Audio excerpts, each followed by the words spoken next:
Hello everyone and welcome back to my YouTube channel. Today I'm sharing a card using some new Hello Bluebird stamps that I got. This card can be used as a happy birthday card or a happy meal card. So first of all, I'm stamping out my images using Ink on 3 Noline coloring detail ink. This I do on Transotype perfect coloring paper, and I will be doing some Noline coloring using my Copic markers later on. Now, as you see, I'm using my Mini Misty still waiting on replacement of my original one. But it works as well like this. I can work my way around it, but I will be so happy when my new Misty is here. Only for this set alone, I need it because the balloon is huge and I want to stamp everything all at once. That's just easy. Okay. So today there is a lot of Copic coloring. It will take a bit in this video because it's the Noline coloring, and that will always go a bit more slowly than when I'm using an outline. So I'm starting on the basket of the hot air balloon, and to not get rid of the details that are on the basket, I'm first going over them using my darkest color, as well as adding this color where I want the shadow to be. So that's what I'm doing. Also, when I'm creating something woody or, well, we just call it wood, or straw or anything like that, I prefer using a flicking method. I think it gives already more the illusion of the structure that you normally have. So that's why I used it mostly today. And then I'm filling it up. So first layer is on there. I'm going to add, of course, a second layer, always with this paper at least. And if needed, I can add more.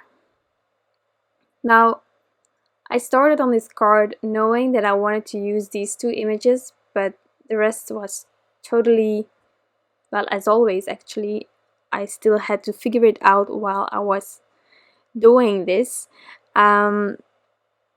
And actually, each time that I thought, okay, now I have the idea of the card in my head, then things had to change. Because I colored this hot air balloon quite dark blue, thinking of doing a really bright and light background behind it, but then I tried it and then I thought, no, no, it's not pretty at all. So I ended up with a really dark card, and I love how it ended up, but just know that it was not the intention at all when I started on this one. So for the balloon, as I said, dark blue, but to get the really dark vibe, I decided to also add a bit of a warm gray marker to help me.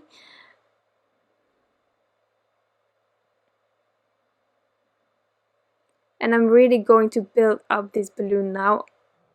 The shape of the balloon isn't always easy to follow, and when you're doing Noline coloring, you really have to take your time for that, because it's really important to have that shape immediately, in my opinion, to not lose it on the go.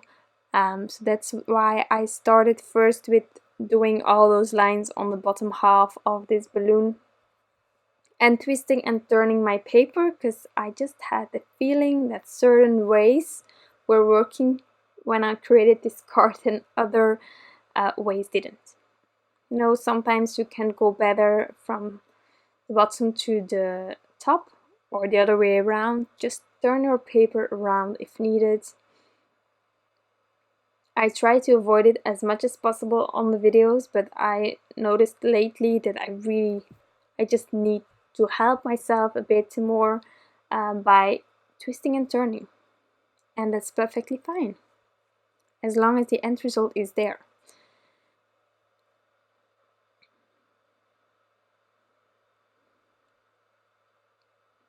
So this being the first layer, I must admit I wasn't happy at all with this combination. The second layer will make it much darker, which was already more what I wanted to have as an end result, but also I wanted to keep going because I really thought that the basket turned out really great, and you just never know if you try it a second time if it's going to work as good as the first time, you know? It might end up better. But most of the times, for me, it's the first time that is the best of all of them. So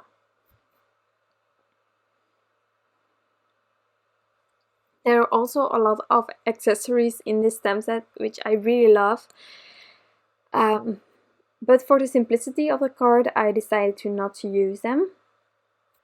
But you can add more drapes onto the air balloon, and I just love it. I love this set so much. It's adorable. And I love also the critters that are put together to put inside of the balloon.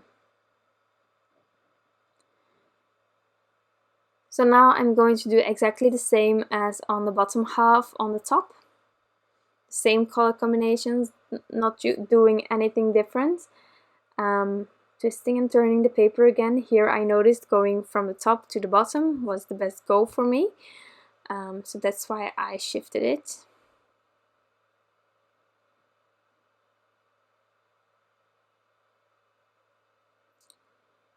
And I'm going from darkest to lightest. That's what I do.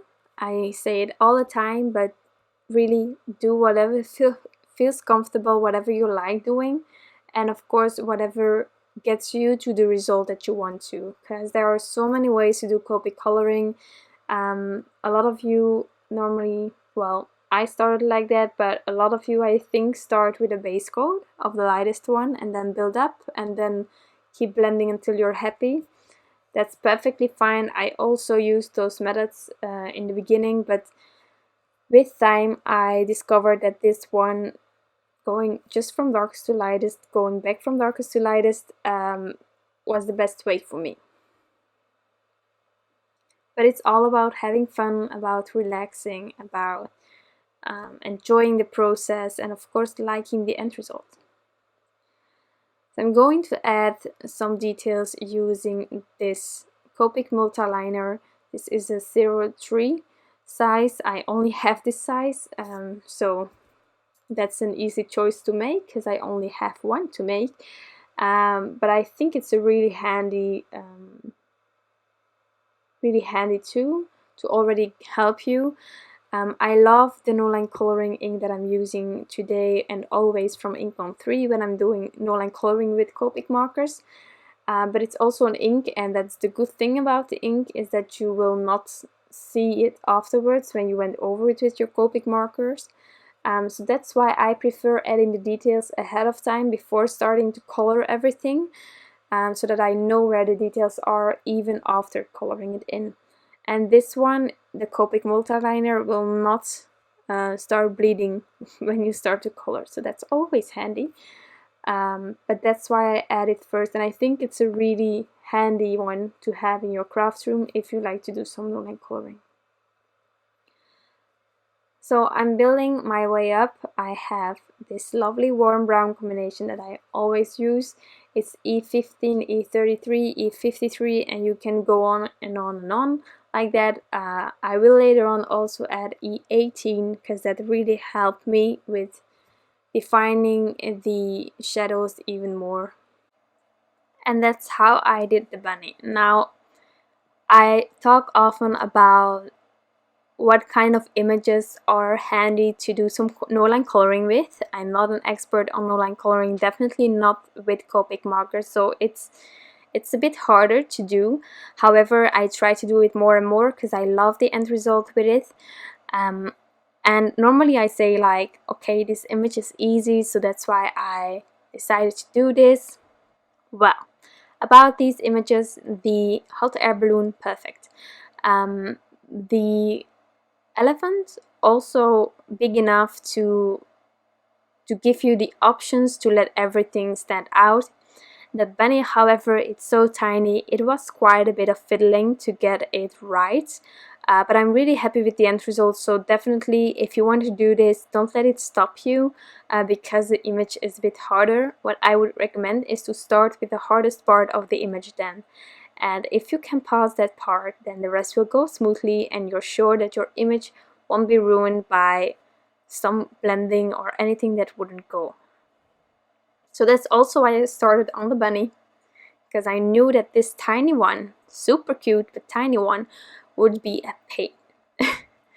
But it's worth it. So if you want to do some Noline coloring, then don't let anything stop you. You only will learn it when you try it more and more and practice with it and get more used to it. So what I do recommend is always trying to get those lines where you might lose your image, to first get them done, like I'm doing here with the elephant. I'm first making sure that I have all the details of the elephant ready, and then I'm blending out with the other colors, but just making sure that I'm not going to lose any of the image of the illustration that was made. So I'm slowly building my way up. Don't be bothered about the first layer, it's going to be rubbish. At least for me it's always like that, using this paper, Copic Markers. The first layer is a pain, but then it works better. Here also I took the W8 to help me define those overlapping areas even more. And I'm also doing some flicking. It helped me. This time there is space enough to flick around with the marker, and also if you can flick with animals, I actually prefer it because it makes it look softer. In my opinion, it's sort of the fur that you can see or anything like that. I think it works with flicking.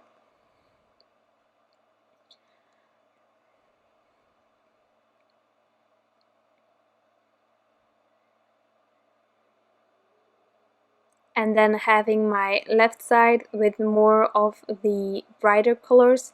I'm not adding as much of the shadowing over there.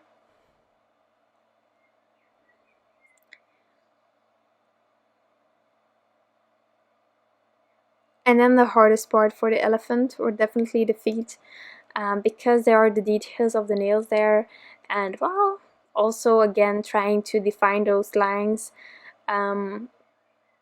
where it's coming together with the rest of the image. It's not always easy, but again, I really like how it turned out, so I'm glad I did it.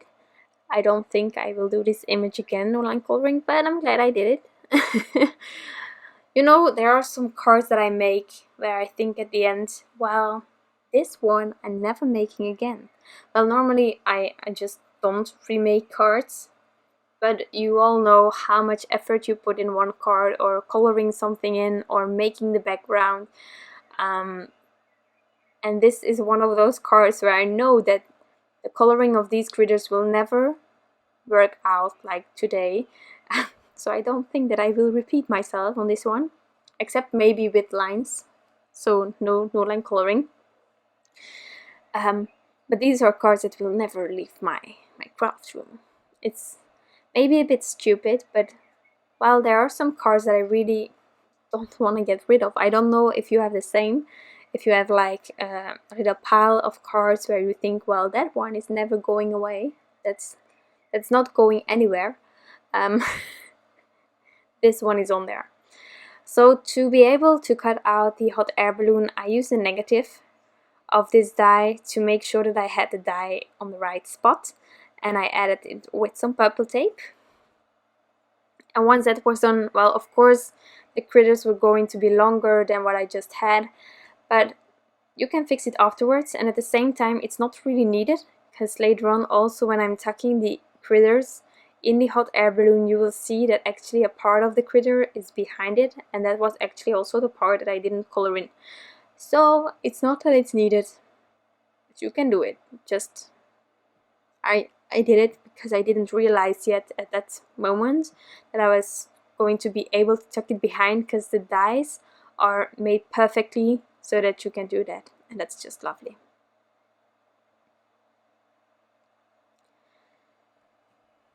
So here I realized it. So actually, after all the efforts, I quite quickly realized that, but I didn't want there to be any color like around the paws, because the body was also tucked behind it. So I used my colorless blender to remove some of the browns that was running over the die cut areas.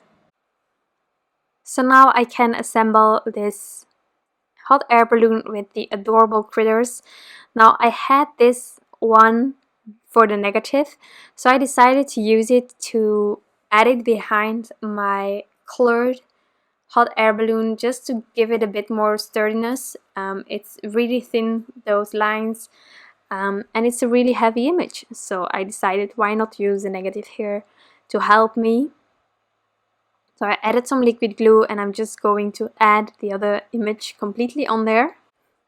This way the critters are also stuck in between the two of them. Now, next up, I decided to fix some more of those paws that I already did some colorless blender on. And then I decided that this balloon, well, being this dark blue, I could do some sort of a night sky on it, like adding some stars, some dots to reflect the night sky. Again, I must admit at this moment I didn't have a clue yet what was going to be my background, but it worked out in the end. I just had a lot of fun using my white jelly roll pen to help me get some more details on top of this hot air balloon. So after a while I created this. And then I had to figure out the background that I'm talking about. Now for this background I decided to use some blue cardstock called Midnight from Concord and 9th. As you know me, I love Concord and 9th. And I trimmed it down slightly smaller than an A2 size panel. Actually, it's 1 centimeter smaller, but I don't know how to say it in inches, and I think that most of you are using inches. So sorry for that, 1 centimeter. So I decided to use my Distress Oxide inks. So this Mermaid Lagoon on top of this blue cardstock reminded me of the blue that I used on my hot air balloon. So that's why I'm using it, just to have the colors sort of return. And once I have my clouds on there, well, then I decided I'm adding all those stars on my hot air balloon. Why don't I splatter some white gouache on top of this panel? So that's what I did. After adding some of the Distress Oxide ink on the edges as well, just to make it a bit softer looking. It's more dreamy in my opinion, with the glow all around as well. So I'm adding some starry details using white gouache, but I wanted to have some space for my sentiments, and to avoid having my sentiment overlapping with some white splatters, I decided to cover the bottom cloud using the stencil again as a mask, and just splatter the white gouache all over except on that part of this panel. So for the gouache, I say it often when I'm using it, I'm trying not to forget to say it, but if you're having trouble with your gouache, from time to time you can have it that the gouache sort of takes over the color underneath and the white ID is a bit gone. That's probably due to adding too much water to your gouache. So I start with a drop of gouache, and then I add a tiny bit of water. If needed, you can always add more. But you just need it liquid enough to splatter, and that can be quite thick still. So just in case.